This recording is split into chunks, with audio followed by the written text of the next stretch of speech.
Well, hello, ladies and gentlemen. Welcome back to Let's Create Africa. We have just been joined by Eric, Kariuki, and Victoria. So let me just add her onto the platform. Victoria, can you hear us?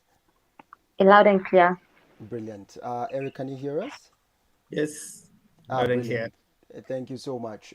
Everybody, welcome to another session of Let's Create Africa, a weekly webinar where we talk about business, technology, innovation, and just tech in general. We are happy to have all of you around, and we're happy that you guys have consistently been with us. As we continue, I'd like my guests to introduce themselves and just tell us something small about themselves and why of interest towards today's topic. I think I'll start with ladies first. Vicky, you're the only All lady, right. so forgive me. Allow me to let you be the one to start us off. All right. Thank you. Um, so a little bit about myself. My name is Victoria Nyakundi.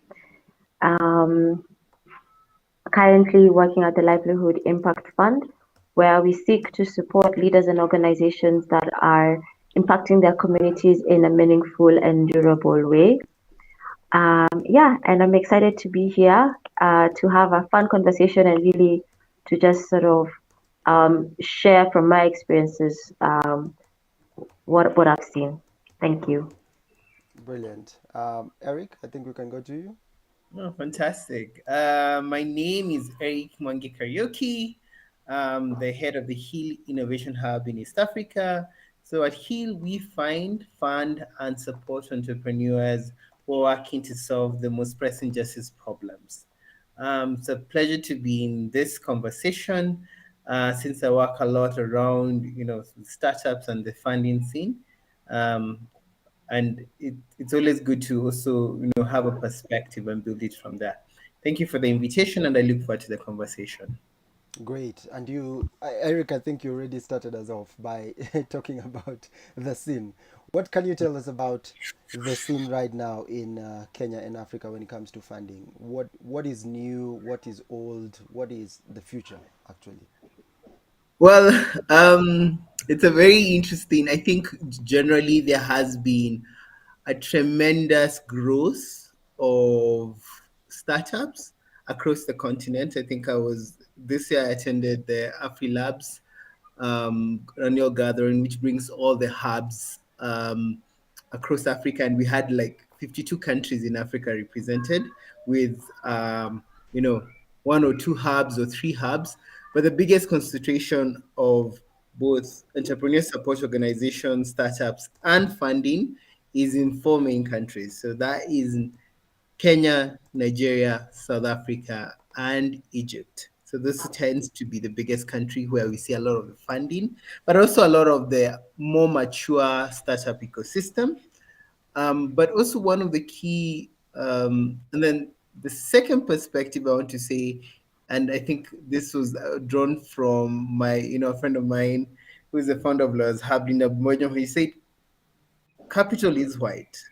Um, that means a lot of the capital we see going into the continent is from outside the continent, largely from the US and Europe, some of it from Japan and China. But also within that trend, there's also a unique sort of space, which is in Egypt, which is one of those four big countries. Where a lot of that capital is from African investors within Egypt. So that's a perspective about the ecosystem around funding. Hmm, interesting. Vicky, you're in philanthropy, which is also might be something new for the African market, but also in different circumstances, we treat philanthropy in a different way also than what, like we don't call it philanthropy. We might call it other things where we borrow from friends, family, and fools, rather than actually it being philanthropy. What has been the difference and the big deal within your industry? So with regards to the philanthropy space, I think there's been sort of like a really big awakening with the funder space, whereby you're finding they're really trying to partner with organizations and give a bit more friendly funding. And I'm somewhat new to this space, but you also find like funders are sort of like influencing each other to sort of, you know, uh, fund organizations that actually, deserve to be funded and that sort of thing. Um, I think before there was not a lot of opportunity for unrestricted funding where an organization just gets funding that, they're free to use as they see fit. But more and more, I'm seeing donors sort of realizing that, these local leaders, local organizations sort of understand best where they need these funds. And so they're sort of, becoming a lot more flexible in terms of the kind of funding that they're able to offer. Brilliant. And has that changed how then funding is approached within the industry? Has that deviated? I know you've said you're new in the industry, but has that Mhm. deviated from the norm, or it's still the same? I think Eric has said something very particular. He said a friend told him, so I'm not quoting Mhm. Eric, a friend Yeah. told him that funding is white. Is that the truth, or is that a relative truth, or is that actually something that might change with time? Um, I think it just varies from donor to donor because for the philanthropy space, I think it's usually very driven by, probably like personal interests. So for example, if maybe a donor has been to Africa before and they realize, that smallholder farmers are having a really hard time, they might be like inclined to fund organizations that deal with smallholder farmers. So I think it really varies from funder to funder. Uh, but the truth is that yes, majority of where the funding is coming from is mostly, Europe and the US.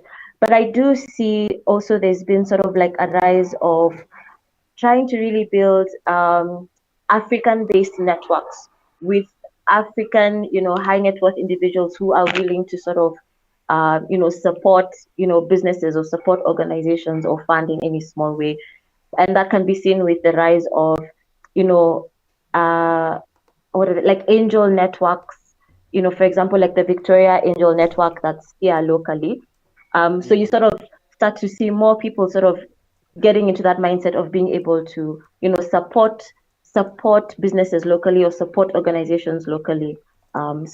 Yeah, I can see there's a bit of interest there. Okay, okay, that's interesting. And I'll get into that so that you can actually tell us about more African funding networks, or rather philanthropy networks. Eric, um, somebody has a question and is asking, are is it true that actually startups in Africa and Kenya specifically have to have a white founder or co-founder so that they can be given money? I'm making it as stark as it is. I think the thing is often is I would say there's a lot of sometimes what you call urban.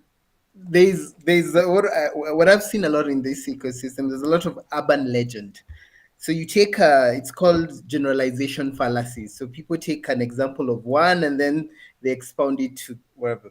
So if I still look at the four main countries in Africa that find the most funding, you Mm, find unique trends.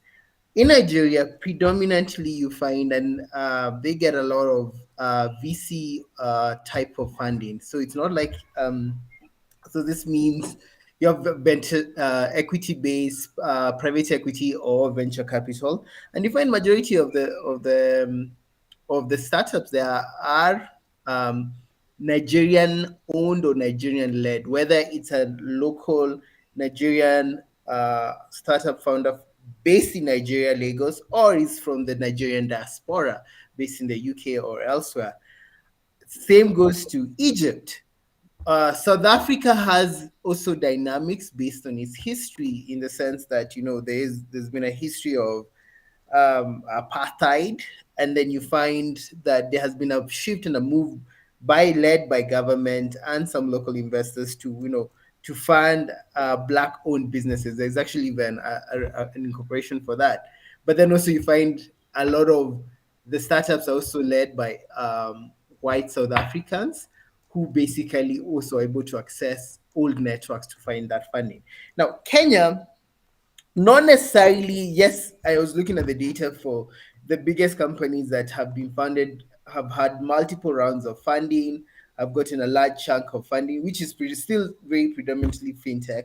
And most of them are either, so you have, the likes of Cellulant. Cellulant, the founders were both a Kenyan, black Kenyan, black Nigerian.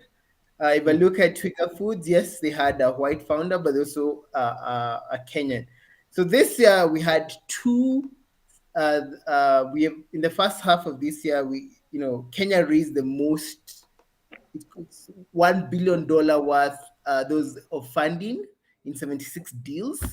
Only this year, and the biggest ones was Sun King, which is a solar power company, and Wasoko, which is a former Soko Watch. Both these companies are definitely owned, led by, I would not use white people because Daniel Yu, the founder of Soccer Watch, is I think Asian American, if I'm not wrong, and the other two is a Danish white person and a US person. This is Sanking. So we can't really, when you look at history, you look at, yes, some companies are formed, some big companies or unicorns, what you call unicorns, those billion-dollar startups such as Jumia were, French owned, but also we see a mix. So it's not necessarily that, that you will find a lot of the companies that are funded have to have a white founder. I think that is sort of an overgeneralization, but an overgeneralization with based on a bit of facts, but still focus on a few companies.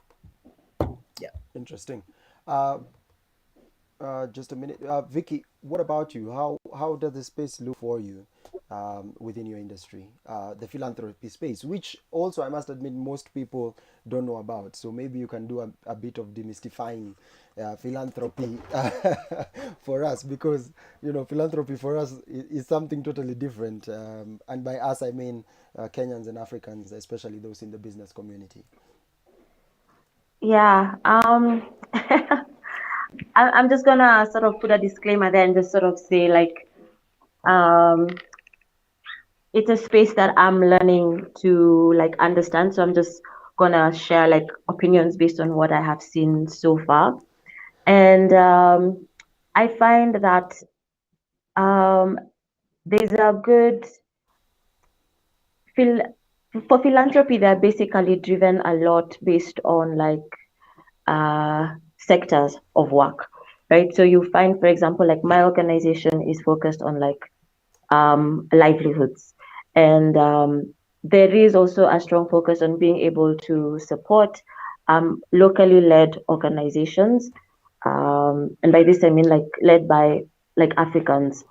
Um, that's what I've seen so far. I think there's usually not so much.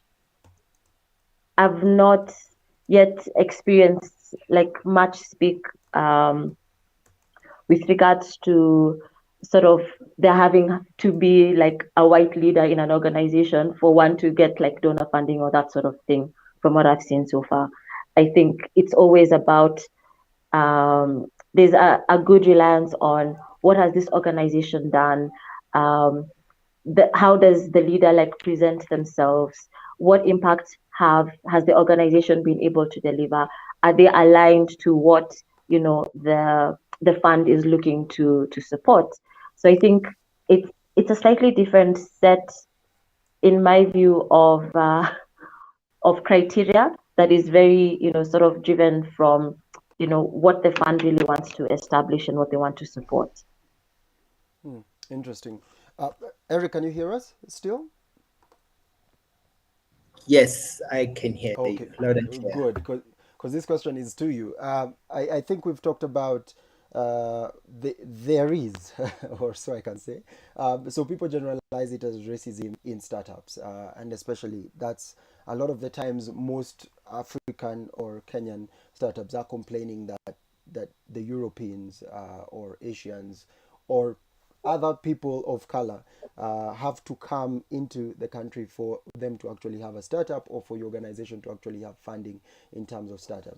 But skipping that, I'm going into period racism, where supposedly products in Kenya, for example, especially within the grassroots, have been found not fit in terms of quality compared to the same type of products in other countries. And in other countries, I would mean other continents like Eurasia and the US.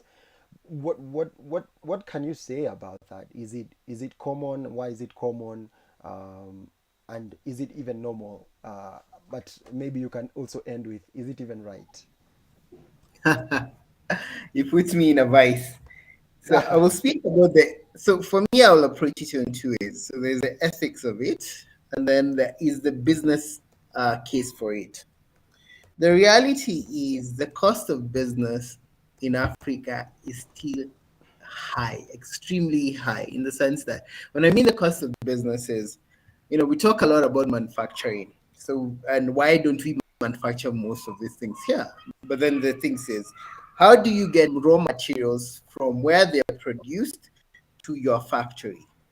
How do you meet the cost of running your factories? Whether and reliably, that means reliable electricity, reliable water supplies, what is and then also add the level of taxation on most of these consumer goods. So you find the cost of, and I've seen it a lot of young startups in Kenya who are trying to do a lot on the manufacturing side. The cost of business becomes very prohibitive, and therefore that means at the end of the day you find a lot of Chinese importation. Now, Okay. and MNC, and most, if you think about it, the largest multinational companies and where their production lines are, they're not in the US or in Europe. They're in China, they're in Southeast Asia, Vietnam, Cambodia, Laos. And the reason they are there is because of the still the same issues, the cost of doing business in their location or company. Now the question is, and I think this goes to your ethical question is, okay, so we do recognize that a lot of manufacturing is happening in the East, but we do see that products that end up in European stores or in American stores tend to be, from a quality perspective, less higher grade than the ones that land in Africa. I guess also it's Africa as a market, while it's growing population wise, our medium income per household is small and has been over the years been reducing because we have high unemployment rates and high poverty. So consumer buy is still low compared to what a European or American can afford. I know you think about a simple thing of why do we have more Android-based phones than Apple, which is in the premier phone or laptop type. Um, there is high because one Apple I think is the biggest after the Industrial Bank of China. Apple is the biggest uh, profitable and market capitalization company globally. Yet you'll find its Yes. most biggest sales, if you look at it, are from Europe or the States, not in Kenya. So there is a practical question of what can actually we afford, and therefore what they try to do is produce goods at a price point that can fit the market. So there is just generally that. There is, of course, an ethical question. As much as you're producing at a very low price point that fits the market that you actually selling to or operating, to what are the standards and degree of standards that should be put in place to ensure those goods are one good enough to meet the needs and still good enough.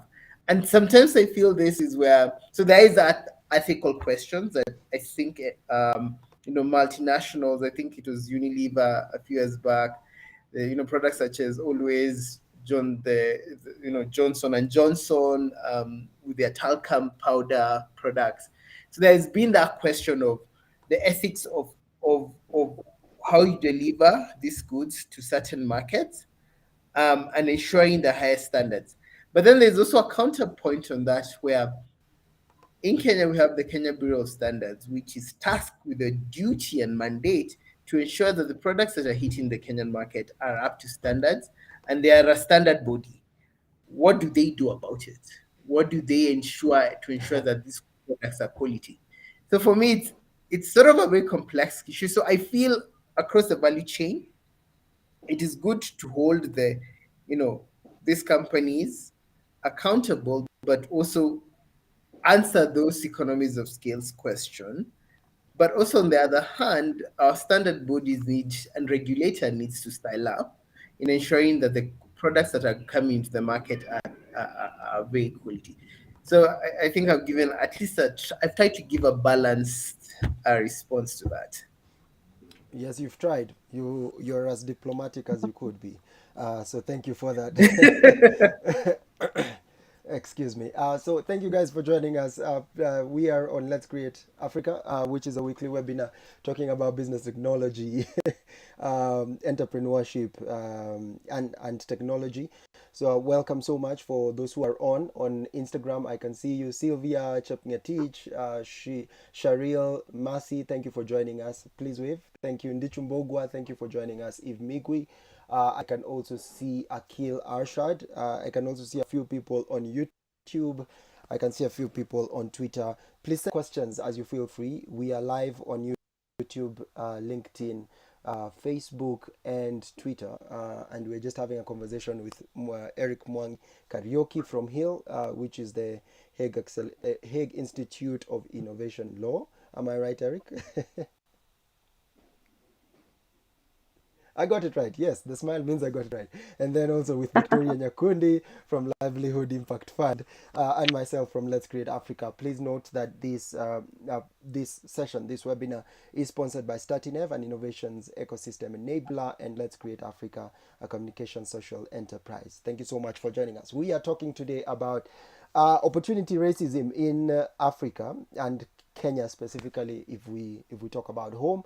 And we're just getting a few inputs from Eric and Victoria. Victoria, when I come to you, how exactly can we make philanthropy not forgive my language, white people thing, but actually something that can be contributed also by Africans? And this is also noting that you're also new within the space of philanthropy and you're getting your feet wet, literally.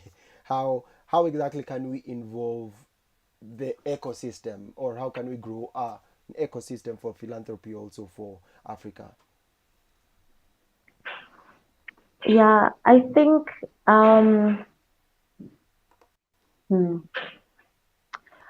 I think the philanthropy, so to speak, is sort of like ingrained in us, I think, as Africans, because even in the past, we've sort of like come together like as communities to support each other. So the same way that, when someone is sick, everyone like chips in to be able to help them with like a medical bill, or the same way when, someone has gotten like a good education opportunity, the whole community sort of like rallies around them to sort of like um, support them to go to school, or get the resources to go to school. So I feel like um, for me, philanthropy is about like giving to support, right?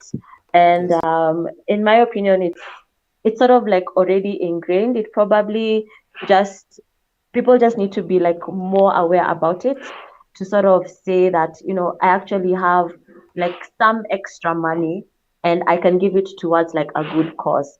I think a lot of times probably the fear is also about sort of being swindled, and that sort of holds people back from being able to give as generously as they would. But I think um we are already like a giving nation, and this can be seen from whenever for example, like the drought situation is probably like brought to light, you find a lot of people like contributing in terms of like bags of food, or cash that's needed to sort of like try and solve like a particular problem. So I think it's already sort of like ingrained in us and our communities. We probably need to figure out how to I guess build up the trust again, because I feel probably that's the biggest challenge. But the giving spirit is already there. We sort of just need to build back up the trust and see that, when someone like calls out for help, or when a situation that needs resources is sort of like put out there, people are able to contribute, and that there's some accountability. You come back and say, thank you for the help that you gave. This is what it was able to do, that sort of thing. So I think it's just going to be that sort of, bit of evolving, as a society a little bit, yeah. You've talked about trust and building trust Hmm. and the industry evolving. Might you have any specific instances of building trust, if I may ask? By this I mean sort of like, okay, so for example, I mean, we've all been part of like WhatsApp groups whereby, maybe like a friend has lost maybe like a parent or something like this. And so we all sort of are, prompted to, donate like funds towards doing, supporting maybe like the funeral costs or that sort of thing. And this is how we are like as a society. We sort of rally around to help someone out who needs the assistance. But I've heard of situations whereby you find like maybe the person who was receiving the funds were not put exactly to the use that they were supposed to be, for example, Yeah. or or maybe something just goes wrong somewhere. Like there's really no like accountability process. But for example, like a way of building trust would be, so I'm part of. Okay, so my father used to be approached by a lot of people from the village to contribute to school fees, funerals, all these things. And so he really got quite frustrated with the number of people that were lining up outside his office. And so he decided, actually, this shouldn't be like a thing that I'm dealing with myself. It's actually something that we can rally around like as a community. So he put a few people together and they really rallied like a community and put together about, I think it's about 400 to 500 people, and sort of set like some rules to say, when someone has passed on, we'll be able to support with this much. So what usually happens is that there's like some control to say, if someone passes on and maybe they're based in Nairobi and they have to travel to the village, every member supports with maybe like 300 shillings. Okay. So everyone like contributes, and then at the end of the day there's like an accountability that comes back. You see like M-Pesa messages showing like this money was actually sent to the bereaved family, and then on top of that, this is how this money was spent, you see, so that then back to the people who actually gave the money to say, the money actually went to the use that it was supposed to go towards, right? Okay. So I think Okay. building trust in that sense, um, so that then I think people are always willing to give, right? Even if it's like 100 or 200, like usually cumulatively, it usually comes back and it's something like significant. But I find there's there's a lot of, I think maybe hesitancy because of just all the stories of you know things, just people just spending money that has been contributed towards a particular cause in however they feel it should be spent. So yeah, just sort of having like some sort of loop for accountability, I think would really help with sort of building that trust. Interesting. Yes, Interesting I that you do. said that. And Eric, I'll throw this on you because we are talking about trust. And I know you're very pedantic about measuring such things as trust and quality. So, Eric, how exactly can we build trust within the industry? Because it's not a color issue, as Vicky is telling us. It's actually a trust issue. And that trust is not because of color, it's more because of um, just how we have the systems. Before I let you speak on that, I would like to remind everybody who's live. Thank you for joining us today on Let's Create Africa. We are happy to have you here, and we're looking forward to your conversations and seeing what you have to give us input in regard to the conversation today. We are talking about opportunity racism in Kenya and Africa. So please feel free to throw in a comment or two. We want to hear from you all. I see. Let me just mention a few of them. I see a topic from a comment. Sorry, a comment from CG Benson Cam on YouTube. He says, "I love the topic. It's about time to just love the black beauty. We can, okay, I'm not sure if he's talking about you, Victoria, or the topic itself. No. We can do it without them. I would like you to clarify that, CG. We must trust ourselves. So we go back to the trust issue. Eric, yeah, talk about trust. Yes, please. Oof, trust is such a difficult virtue but a very important. It is fundamentally the foundation of any society. You need for any human relation, social relation, there has to be trust. So the reality is this: we have been battered for decades around trust. So we are naturally very suspicious, and this is from whether it's because of countless promises that our governments make and never fulfill. We become Oh, very exhausted that to trust, mm, or is also our own individual micro experiences where we have faced a lot of sort of betrayal of, because what is trust? Trust is that I am believing and having faith that you will deliver what you promise, yes. that you will do no harm, and that I can depend on you. Unfortunately, that is not the case oftentimes, but it's also very the case many more times.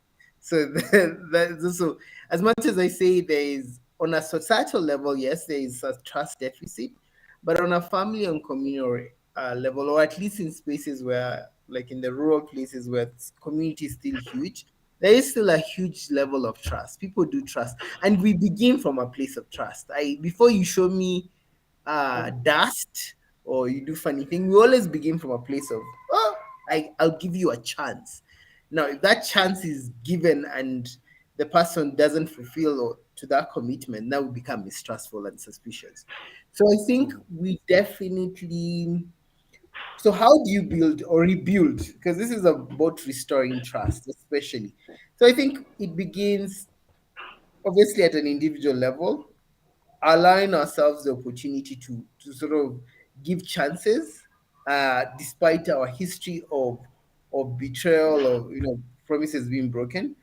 At the family unit, and because family unit is the foundation of the core of the society, and if we can't trust, and we see it, a lot of disintegration of families currently. Okay, and we lost Eric just as he was Oh, getting into that conversation. It's okay, Vicky. Let me take in another comment from Kiganjwa E. He says, very amazing topic, and I'm glad that we are having this conversation. Uh, oh, I see. Eric is back. Eric, you're back.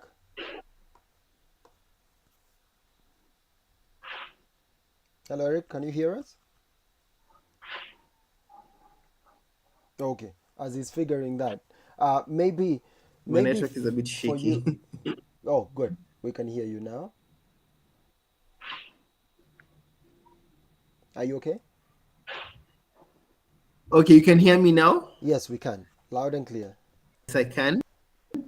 I I am. guess you are talking about a trust deficit, and I already can see you have a trust deficit with your I was saying just electricity provider.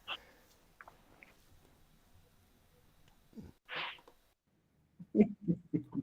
yes. You may proceed, Eric. So, You may proceed. as I was saying, okay. So as I mean that to rebuild us, we need to do it at the nuclear level, as I mean atomic level as it is, which is between individuals and within families. But also we need a justice system um, that works, because at the end of the day, what I am saying is a lot of the business relationships are contractual. I enter into a contract that you deliver goods on this date in this place. I mean that is basic law. Or I trust that I enter into an employment that you will treat me very well, and as the employee, I trust me as the employer is trusting you that you will do the utmost to deliver what you promised. I hired you. So all these have some that business environment, very contractual relationship. What's to happen is breaches that the recourse to be a good judicial system that very quickly um, allows for rooms for negotiation, arbitration, mediation, and delivers outcomes in a fair and timely manner. If we don't have that, as an investor, I would be like, what if my money is and can never get Mm-hmm. it back? What happens? Mm. I as talent, a potential talent coming from abroad who wants to take your business to the next level, I'll be like, employment guarantees be in place.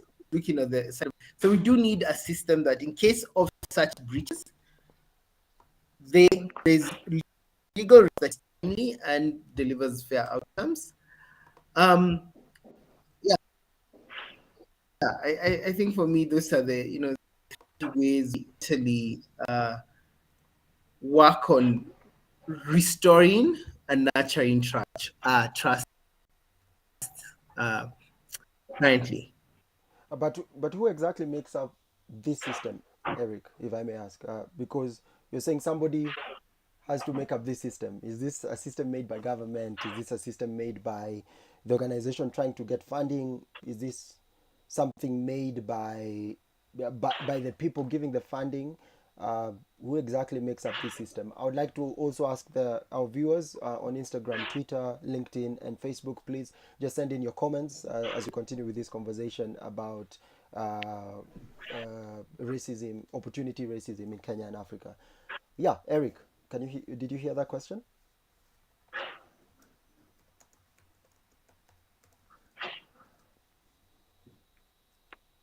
Okay, I'll continue Business, again.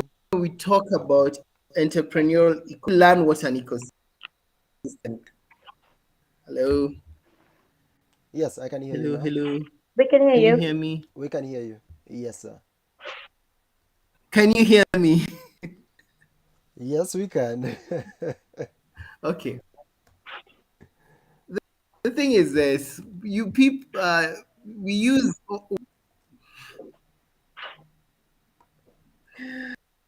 Lord. Hello, hello, Hello, we can hear You you, can Eric. continue, Eric. You can continue. We can hear you loud and clear. hello. Hello, we can hear you, Eric. Okay. I'll, Uh, okay. So I'll sort of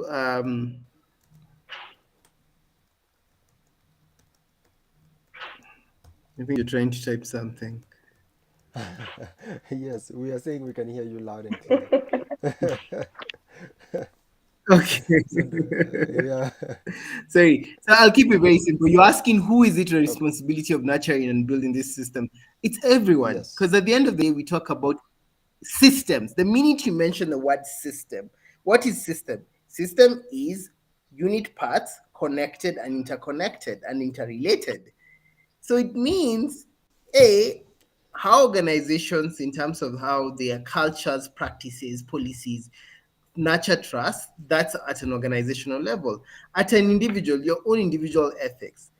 Are you a person who can be trusted? Can I hire you? Because one of the biggest complaints by most MSMEs is that when I hire employees, they steal from me, and you find that with that, it then means most people will not try to create jobs. Yet the biggest providers of jobs is in the informal sector. If you talk about government in itself, I need to be sure that if I go and access services from a government entity, I want to be extorted money. Have to pay a bribe to receive what I'm entitled to, which is due to me. If there is disputes, because disputes will happen, and business relationships, I say, are contractual relationships. Can I seek legal redress that is timely, that it's on point? And that, if we think about even external stakeholders, one of the reasons that most of investors are hesitant to invest in Africa is that it's the very question of, if things go wrong, which naturally can happen, where do I go? Can I get back my money? Can I hold people accountable? If that's not the case, then it becomes very difficult, especially with venture capital money, which is it's money pulled from various investors. So it's not just one investor who gets injured. It's a fund that you brought in different money, and we saw. I'll give an example. What's her name? Elizabeth Holmes, the founder of Theranos. She defrauded, but she was held accountable. She was arrested and she was prosecuted. How many of business, or what you call industrialists or capital moguls, who have stolen money, who led to businesses collapsing, such as Walmart and XYZ, have been held accountable? And I mean accountable means somebody is found guilty and they're in jail, or they have been fined a substantial amount of money. We also have to acknowledge our own deficiencies in the market.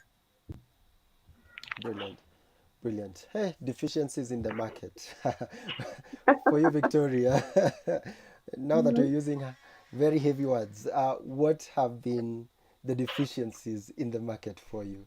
Or that you realized even as we continue? That's why we are having gaps where even recently, for example, Coco Networks, and I mention it because I tried reaching out to them for feedback to no avail.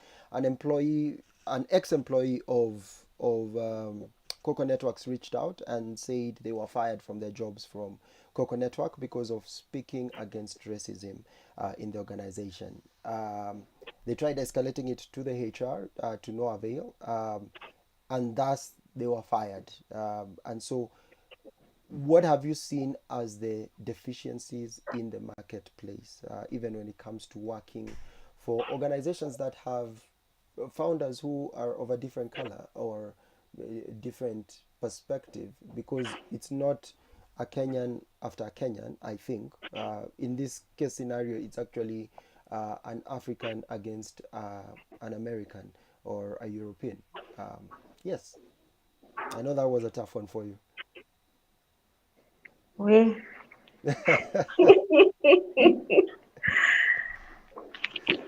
um uh,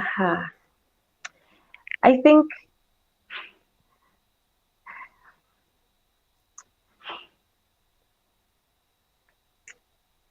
okay, maybe not so much deficiency, but I feel like there needs to be, so similar to like the person who approached you from Coco Networks. I feel my opinion is that there needs to be like more courage to speak out and to sort of like bring these situations to light, right? So, for example, I remember like in the past, there was something that was going around in the media about how, for example, when you go to an art cafe, they don't treat maybe like the local, the like their local guests, Counterparts. yeah, the local guests, the way they would treat maybe like expatriates, for example. And I remember it really caused like a big like uproar. But I feel like something like that, if indeed it was happening, like it probably made the organization sort of like introspect and see, what exactly is it that's giving off that kind of vibe to people. And I think, like with everything else, when a light is shined upon it and it is really like brought out for exactly what it is, then you're able to better deal with it, right? So I do commend like the person from the Coco Networks who was able to sort of like come forward and say, because it's really not easy, right? Yeah. To actually come forward and say like, this actually is a problem. This is something that needs to be dealt with. I think a lot more of sort of that sort of like exposure, I think would sort of prevent people from acting out on or actually entertaining like these sorts of situations that happen. um yeah, and I think usually there's usually like a lot of fear, because especially when work is involved, because that also goes directly into like sustenance, and like if I lose my job, how will I pay my bills, take care of my family and stuff like that. But I at the end of the day also, it's if we don't speak up about like these sorts of situations, then at the end of the day we are the ones who are going to like suffer from it. No, So yeah, brilliant, I brilliant. think maybe that's my 2 cents. Yeah, that's good. And as we are coming to an end of this conversation, I think maybe then, after all is said and done, what we need to ask is, so how exactly do I address the inequalities and the deficiencies and the lack of mistrust within the philanthropy and funding space in Kenya? I think one of the things Erica said is about building a system by ourselves. um, I think you've mentioned about integrating trust. What other ways can, because we're not trying, we are definitely fighting against any form of racism and opportunity injustice, but how else can we put ourselves out there enough to get the same same or even more level of opportunities? Any of you could take that up. What opportunities are there? How, what spaces are there to even present that? um okay, I think one really good way is we need to get better at how can I say, like talking about our successes, right? I feel um you know we kind of like have, I don't know, a culture of you don't want to brag or boast or whatever, and sometimes when someone is tooting like their own horn, that's what it's taken to be. But Wait, are you saying we are too humble? to some extent, right? Because for example, even if you look at, I'm thinking for example, like when I look at like an organizational like website, just like a website, and if I have a conversation with somebody, the information that they'll give me from that conversation in terms of like the sorts of things they've done and stuff like that, a lot of the times is not the same information that I'll find like on their website or like their Mm, impact report, or whatever it is. And sometimes I wonder, like, we need to sort of be able to talk a lot more about like the successes that we've had, whether large or small. And that sort of shows that we do have like the capacity to deliver and perform, right? So let's not be shy to to talk about um the good, the impact that we've delivered and that sort of thing. Um yeah, mm. that's my 2 cents. Okay, Eric, what about you? I saw you shaking your head, so. Cheerlead each other. One of the Mm. biggest, I've had the pleasure of also working in different ecosystems, whether you're looking at the Indian ecosystem or the Chilean startup ecosystem, or even the Malaysian. One of the key distincts, and I mention this because they're in the global south, and one of the things that you also value is that people actually cheerlead each other. They will open doors for people, they will make referrals, they will buy products for each other, they will give honest feedback to business people that they work with, that, hey, I love your product, but improve this. Sometimes I feel that is missing. Yeah, we are very excited to let people and to say, yeah, you're doing a good job, but when the rubber meets the road, and when you say, Kai, what can you do with what you have to champion each other? I mean, I love what, for example, BNI does, is really to encourage entrepreneurs to support each other and champion what they are doing. And I think we need to do a lot of that, like cheerlead each other, open doors for each other, um, and really treat our own. each other's horns. If you're tweeting your own horn, also you need your community and your village to champion you as you go along. And the yes, so I'll say that, but I also want to going back to the topic and be fair to the topic. State this: racism does occur. It should not occur, but it does. There is individualized incidental racism and there's structural racism. And as we're trying to make a more inclusive, fair, just world, we also need to acknowledge our history, where we've come from, our colonial history, and also the global dynamics and politics where power is, because any form of discrimination, whether it's gender based or it's racially based, also it's a form built on power imbalances. One person, and then that power imbalances also feeds into already personal prejudices and stereotypes that when Yes. actively pervaded in policy, in actions, in structures, it facilitates unfair practices. So I think we also, as proud Africans, proud, sometimes I always love what Thomas Sankara did when he changed the name from Dahomey to Burkina Faso and say, you need to be a land of upright men. And sometimes I ask myself as an African, am to be a person of uprightness and fairness. Yeah. Word.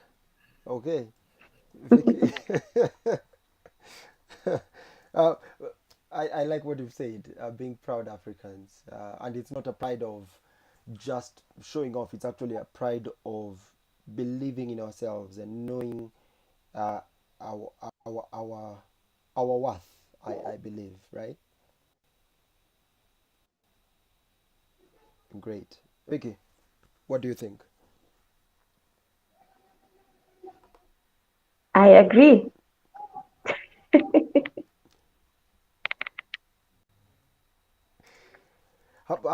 Vicky, actually, I wanted to ask, how exactly can we, and I think I asked this question, but I wasn't quite, I didn't quite get the answer on how Okay. exactly can we build, um, I mean, you mentioned trust, but apart from that, how exactly can we build a locally based, or better yet, African based philanthropy space that caters to actually the uniqueness of African products and services? How exactly do we do that? Whew. Um, You don't have to go deep into it. Don't worry. yeah, yeah. I'm not sure there's sort of like an answer to that. Um,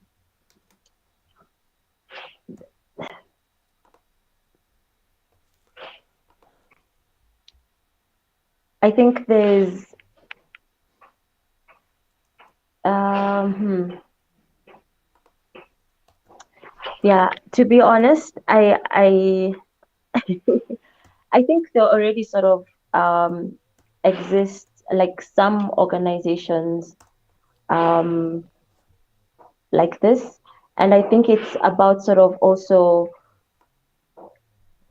how can I say, like sort of popularizing like how people can give, like sharing the information so that people know, for example, I can contribute this much to enable maybe like a child in Turkana to go to school for a year or something like this. I think there's there's all those opportunities for giving exist and people do want to give. I think it's also a bit of a knowledge gap. So I think figuring out some way of sort of making that knowledge or spreading the word as far as possible, I think would really help in sort of getting that philanthropy spirit a bit more out there amongst ourselves. Philanthropy spirit. Okay. And as we come to the end of this, any last comments for the people from any of you?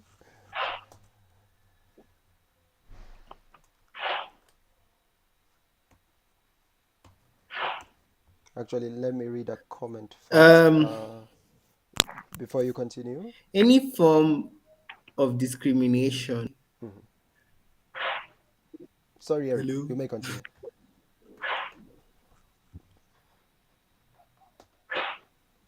You may continue, Eric.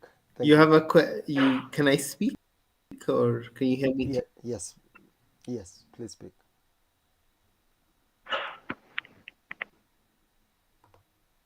Hello, hello, hello, hello. Hello, Eric. It's okay. You may speak. Please proceed. Okay.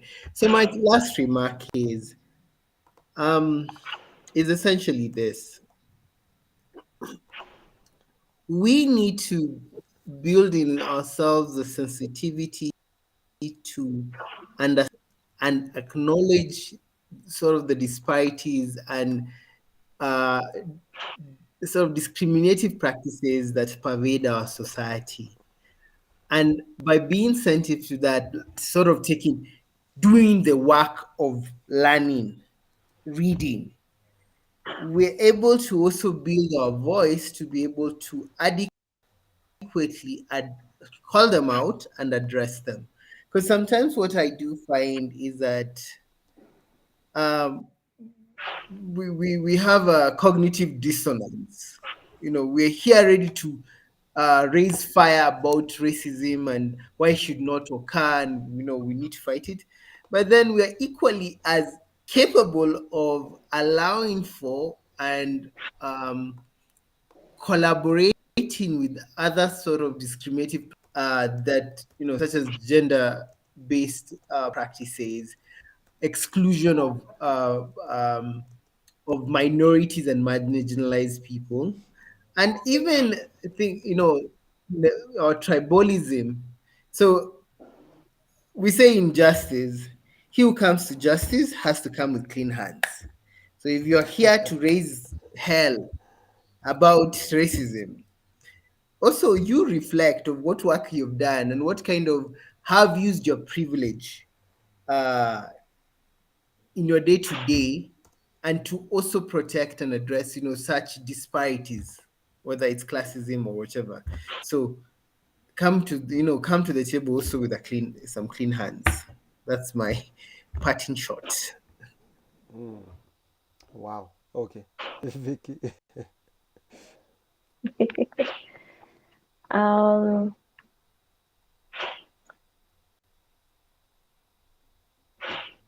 yeah, I think just to sort of echo what I was talking about earlier in terms of uh, when it's important for us to really, in a sense, like name and shame when we see something going wrong, Mm, right?